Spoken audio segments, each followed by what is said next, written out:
Hello, I'm Tehmina Basit. I'm Emeritus Professor of Education at Staffordshire University. Much of my work in the last 2 decades relates to social justice issues. For example, I've carried out research on minority ethnic communities, focusing not just on ethnicity, but also on gender, social class, and religion. I have also compared the perceptions of minority and majority ethnic groups. I favor a qualitative research methodology using in-depth interviews, but I have also conducted mixed method studies in collaboration with colleagues. A good deal of my work relates to the sociology of education. I have employed sociological concepts as theoretical frameworks for my research. For example, I have used Pierre Bourdieu's theory of habitus, and I've used Bourdieu, Putnam, and Coleman's theories of social capital and cultural capital. I shall talk about 3 of these projects today, which encompassed social justice concerns, yet were different in the issues that were addressed and the research participants who were targeted. The first project was entitled Research into Reasons Why Minority Ethnic Trainees Withdraw from Initial Teacher Training Courses. The study was funded by the Teacher Training Agency, and I worked on this project with 6 other team members from Manchester Metropolitan University, from the University of Manchester, Newcastle University, and King's College London. The main aim of this project was to enable providers to recruit and retain to initial teacher training sufficient numbers of high-quality trainees from underrepresented groups. The study combined qualitative and quantitative methodologies to identify the key factors leading to withdrawal from initial teacher training courses by minority ethnic trainees and to compare them with the experiences of majority ethnic trainees. The investigation comprised gathering documentary data for the last 3 years from ITT institutions on course completion rates, telephone or email interviews with ITT program leaders, questionnaire surveys of both minority ethnic and majority ethnic withdrawers and completers, and interviews and focus group discussions with minority ethnic and majority ethnic withdrawers, and interviews with minority ethnic completers. Some of the key findings of the project were that withdrawal is not a one-off event, it's a process. People do not decide within a day or 2 that they are going to withdraw. They consider it over a period of time before withdrawing. The most significant reason for withdrawing for minority ethnic trainees was the family factor, and for majority ethnic trainees, it was the personal factor. Other important reasons for withdrawing were financial constraints, workload, disillusionment with teaching, lack of classroom discipline, and attitude of the placement school staff. None of the minority ethnic trainees indicated that racism was a deciding factor in their withdrawal from the course. However, some did mention instances of racism during the course. 2 papers resulted from the project.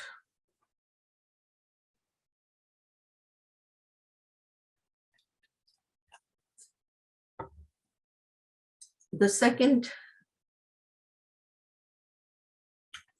project that I want to talk about was Plain Sailing or Uphill Struggle, Young Minority Ethnic British Citizens and Their Transition to Adulthood. I worked on this project with the collaboration of Leicestershire Racial Equality Council, and the research was funded by Leicestershire Centre for Integrated Living. The main aim of the research was to investigate young British minority ethnic citizens' transition to adulthood and compare and contrast their experiences with those of the majority ethnic group.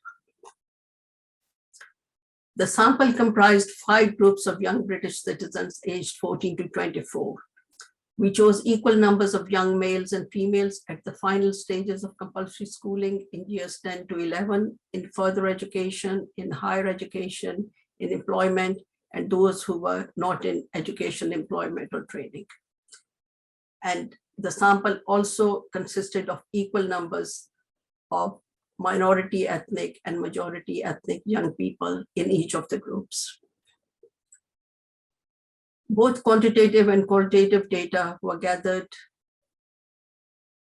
Questionnaires were administered to 500 young people in all the groups, and we had a high response rate with 442 completed questionnaires returned. Individual in-depth interviews were then conducted with 40 young males and females of minority ethnic and majority ethnic origin in the 5 groups, 4 male and 4 female in each of the groups. Some of the key findings of the project were that education was the biggest priority of young people, with significantly more minority ethnic people viewing it as a priority, whereas young people from the majority ethnic group considered a career to be more important. Education was viewed by all as a significant marker to measure transition to adulthood and to determine young citizens' life chances. Most young citizens believed that they were negatively stereotyped by society and the media. All young people were optimistic about their future, even if they were in the need group. 4 publications resulted from this project, 3 journal articles and a chapter in a book. The final project that I want to talk about was Intergenerational Dynamics and Education amongst British Asian families. The project was funded by the Economic and Social Research Council. The main aim of the research was to understand the intergenerational dynamics of British South Asians from various ethnic, religious, and linguistic backgrounds regarding education and family life through an in-depth study of 3 generations. Using a qualitative methodology, a purposive sample of 12 young people aged 15 to 16 years in the final year of compulsory schooling was chosen. And we also chose one of the parents and one of the grandparents, a total sample of 36. Same gender triads were examined: the son, the father, the grandfather, and the daughter, the mother, the grandmother. The sample of 36 comprised people with ethnic origin in India and Pakistan, who were Muslims, Hindus, or Sikhs. Focus group discussions were carried out with 2 single-sex groups, 1 male and 1 female.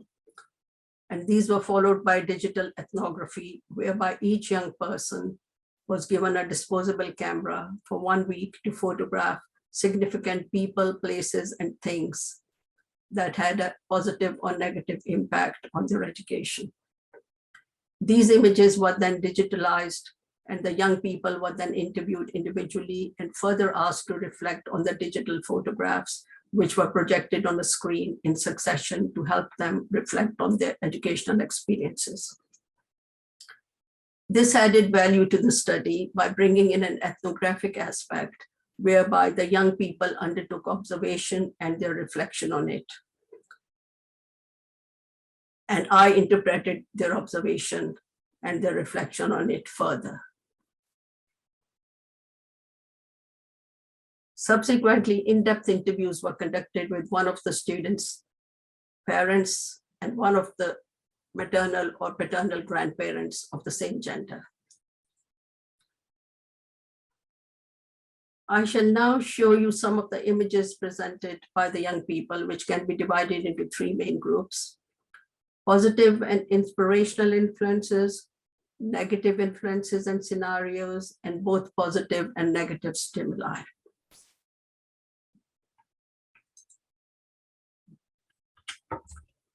Positive and inspirational influences included their parents, their grandparents, older siblings, successful members of the extended family, their teachers, and high-achieving peers. For reasons of confidentiality, I won't show the images taken of these people. Some of the images of positive and inspirational influences that I can show included their school, their classroom, their computer lab, their library, the honor badge list, their desk and laptop at home, their books, role models, new cars, nice houses, and religion. Some of these images are not very clear, but I will show them anyway because these were obviously important to the young people. Negative influences and scenarios that the young people captured included crime leading to prison. This is a prisoner behind bars. Alcohol, drugs, cigarettes, semi-skilled jobs epitomized by this red van, poor housing representing unemployment or low-paid jobs, old cars symbolizing the lack of economic success, television, DVD player, and satellite as a waste of time, electronic games, and mobile phones. What influenced them in both positive and negative ways included friends, as they could influence them in ways which would help them or harm them. Younger siblings who could distract them, but they also learned about various things when helping their younger siblings with their homework. Sometimes the television was viewed as positive.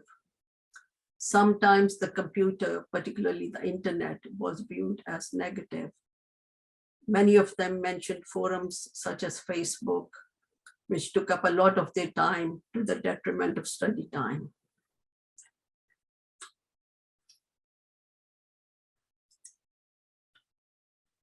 To summarize the main findings, educational capital was viewed as the most significant asset a young person could acquire. All three generations perceived a clear relationship between educational achievement and economic success, leading to upward social mobility. It was believed that education gives you options in life, and education cannot be stolen. A three-dimensional strategic approach was adopted by the parents to motivate their children to attain education. Firstly, the importance of hard work was inculcated in them. Positive reinforcements were given, and there was the exposition of negative and alarming scenarios. A pedagogy of contradiction was evident in the views of the parents and grandparents, and this was conveyed in two ways. They wanted the young people to be like them in some ways and not be like them in other ways. And they inculcated in the children the intrinsic value of education as well as the instrumental value of education. Similar encouragement was given from both genders to both genders. However, mothers and grandmothers appeared to be more protective and more concerned about the girls' safety as compared with the fathers and grandfathers' notions about boys' freedom to explore further afield. The family was viewed as an extremely important institution by all three generations, and family members were expected to support each other at the time when it was required. Despite their high regard for education, all the parents and grandparents were concerned about the high cost of university fees and were worried that their children might not proceed to higher education. They felt the government should provide financial support to students aiming to go into higher education. So what can we as educators, educationalists, and sociologists do to make a difference to the life chances of young people? In-depth research is an important way in which we can examine and highlight the issues and make recommendations for policy and practice. We need to listen to the voices of young people to find out what they want and how we can support them in the best possible way. But then why should we listen to ethnic minority parents and grandparents as well, many of whom have had no education themselves? What could they tell us which would help us to improve educational and social policy and practice? Well, these parents and grandparents may be uneducated, but they are not ignorant. And many of them have profound notions about the education and future lives of their younger generation, which are not dissimilar from ideas espoused by educated and philanthropic people. So we must not underestimate what we can learn from them. I shall end with a statement from an uneducated grandmother who had worked in a factory all her life and who proudly told me, all 4 of my children are degree holders. She was totally against young people getting into debt to attain higher education and said, they will have to spend years paying off their mortgages and will put off getting married and having children. The effects of this will continue through generations. A few months later, I picked up the Times Higher Education and saw that the philanthropist Sir Peter Lample, chairman of the Sutton Trust and the Education Endowment Foundation, said something similar in a lecture that he gave on social mobility. He said, kids are going to go out into the workplace with 40,000 plus debt. What's that going to do with them? How does that affect your ability to buy a house? It does. Sorry, I know about that.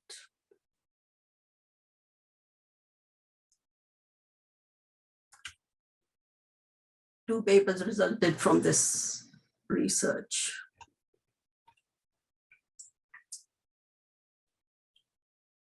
Some other publications resulting from my research projects and focusing on research methodology that you may want to look at are a journal article and a book. Good luck with your A-levels and future educational pursuits.